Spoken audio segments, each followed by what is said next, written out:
Nagpapatuloy ang isinasagawang investigasyon ng Philippine Navy kaugnay sa na-recover ng mga mangingisda na submersible drone sa Masbate. Samantala, mahigpit din binabantayan ng Philippine Coast Guard ang The Monster Ship ng China na nasa loob pa rin ng EEZ ng bansa. Ang detalye sa balitang pambansa ni Patrick De Jesus. Sineseryoso ng Armed Forces of the Philippines ang pagkakadiskubre sa submersible drone sa Masbate na na-recover ng mga mangingisda. Sumasailalim na ito sa forensic analysis ng Philippine Navy na tatagal ng halos 2 buwan. Kabilang sa tutukuyin ang pinagbulan nito. Sa inisyal na obserbasyon, ang drone na kulay dilaw at mayroon ding kulay kahel at pula ay posibleng ginagamit sa scientific research at fish tracking. May haba itong 3.5 meters, lapad na 24 centimeters at bigat na higit 70 kilo. Lahat ng anggulo ay susuriing mabuti ng Navy, kabilang ang military component. The analysis will examine the object's physical structure, electronic components, power source, and any possible stored data. Equipment such as these are used for gathering bathymetric data such as water temperature, the depth of water, and salinity.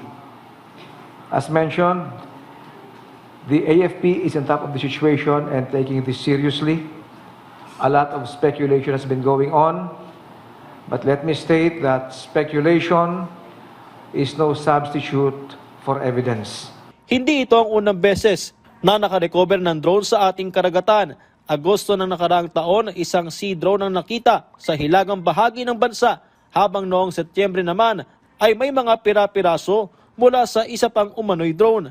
Sabi ng Navy, hindi sila nagpapabaya sa mga ganitong kagamitan na nadidiskubre sa ating bansa at sa pagprotekta ng ating teritoryo.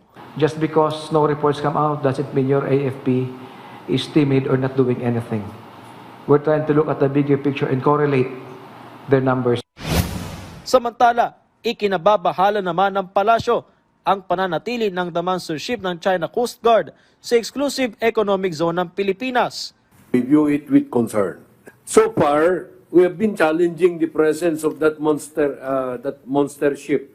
The Coast Guard, our Coast Guard, has always been very alert in following up yung presence of that monster ship.